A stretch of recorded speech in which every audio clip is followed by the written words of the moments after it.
Client asked me recently, can I be turned down for a bankruptcy? That's a maybe.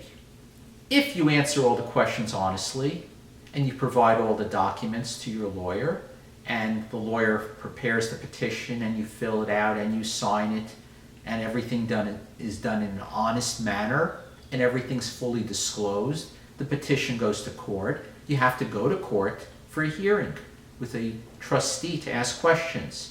You must present your copy of your Social Security card plus a photo ID to prove where you live. Once that hearing is done, if everything is done properly, and you take 2 classes online, one before you file the bankruptcy, a debtor consumer education class, and a second class online after the bankruptcy. As long as that's done and that certificate is sent into the court, shortly thereafter, the judge should sign the discharge, wiping out the bills, giving you a fresh start. However, if you don't fill out the forms correctly, if you don't tell the truth, if you lie on a petition, that's a basis for the judge to deny your petition. If you've given large gifts or tried to hide assets or given relatives or friends things to hold for you, that would be a basis to possibly deny the bankruptcy.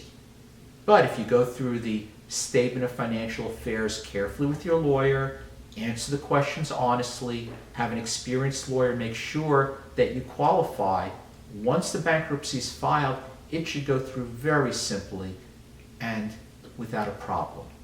In 37 years, I could think of maybe 1 or 2 cases out of thousands that did not go through smoothly and were rejected because someone did not tell the truth and left information out of their bankruptcy.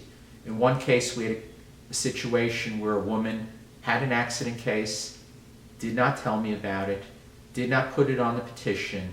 However, when she was questioned by the attorney for the court, the trustee, they found out that she had an accident case.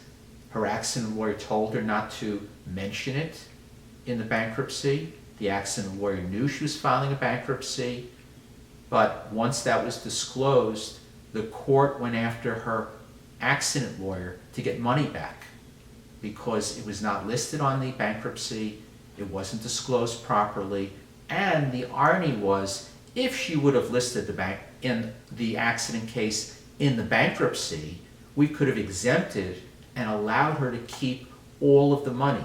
There are rules and procedures that allow you to keep certain assets, certain things, even if you file a bankruptcy. So if she was honest and listed it, and we exempted that asset, she would be able to keep all of the money she got from the accident case and would have been very smooth and everything would have been done without a problem. At the end, she did get the bankruptcy discharge, the bills were wiped out, and the lawyer on the accident case was responsible for paying a good amount of money back to the court because he told the woman not to list the accident case. And he got in trouble. So if you're thinking about a bankruptcy, speak to an experienced lawyer to guide you through the many pitfalls and procedures in a bankruptcy to make sure it goes through smoothly and you'll get what you're looking for, a fresh start.